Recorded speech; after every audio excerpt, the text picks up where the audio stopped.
Hello everyone, it's Hannah Singer and welcome to my channel. In this video, I'm going to be showing you how to make two very different, very easy, and very delicious vegan recipes. A sweet vegan Rawnola and a savory teriyaki tofu dish. Let's get right into it.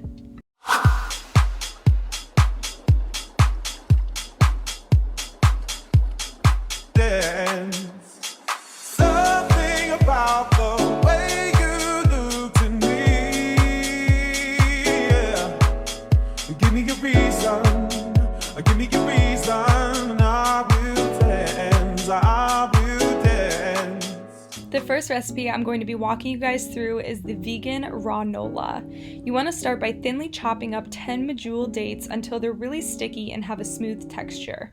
You could try making this recipe in a food processor, but I decided to do it by hand to make sure it was accessible for everyone. Next, you will need to choose what nuts you want to put into the mix. I use pecans, walnuts, and cashews here. I just grabbed a small handful of each type of nut and chopped it up.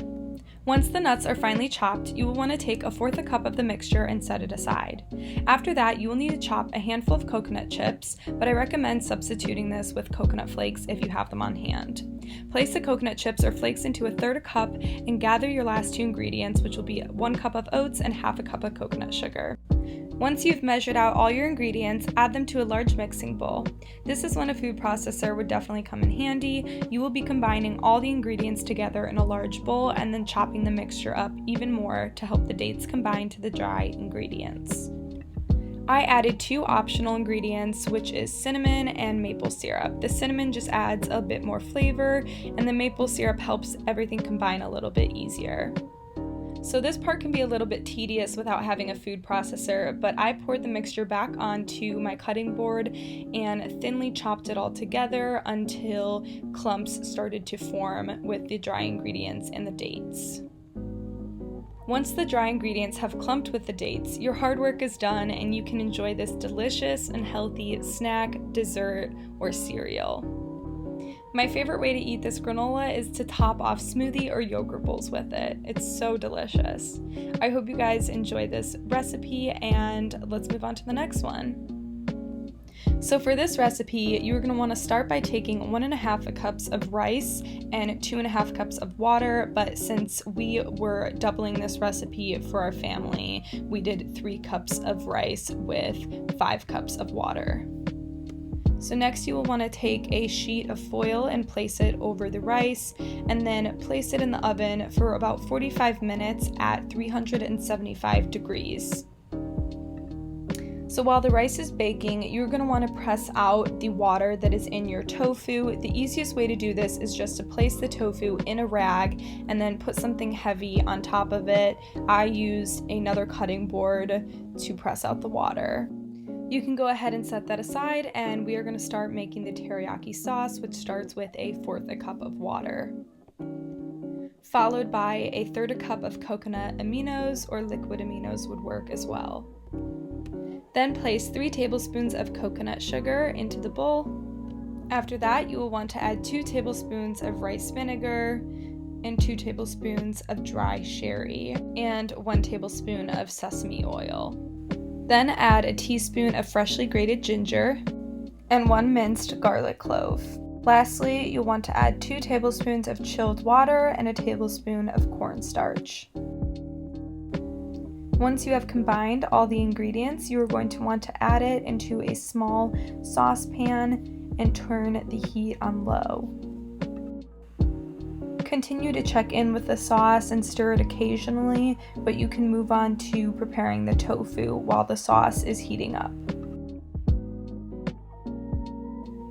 The tofu that I'm using already came pre-cut vertically, so I'm going to go ahead and cut it horizontally and then into small cubes.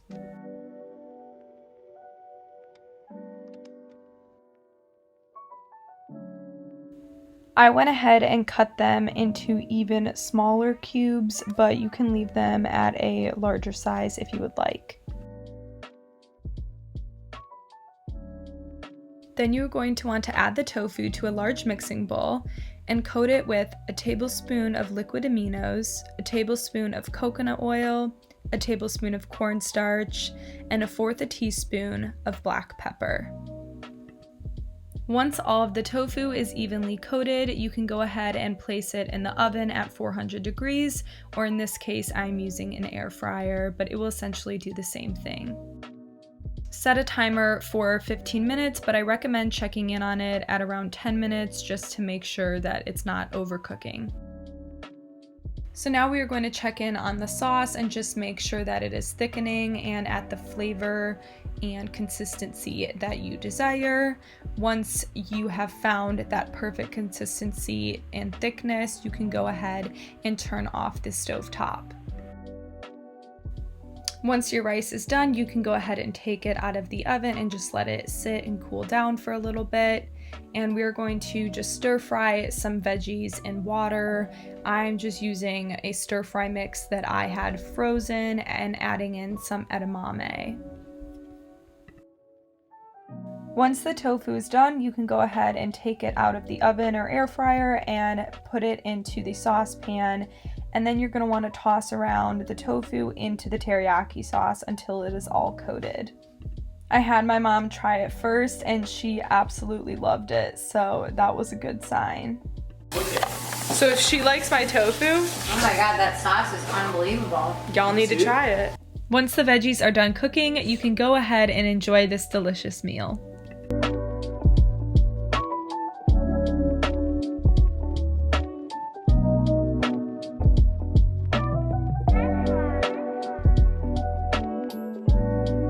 Thank you guys so much for watching this video. I hope you enjoyed it. Make sure you subscribe. I upload new videos every single Wednesday. And don't forget to let the earth be your playground. Bye! Subscribe!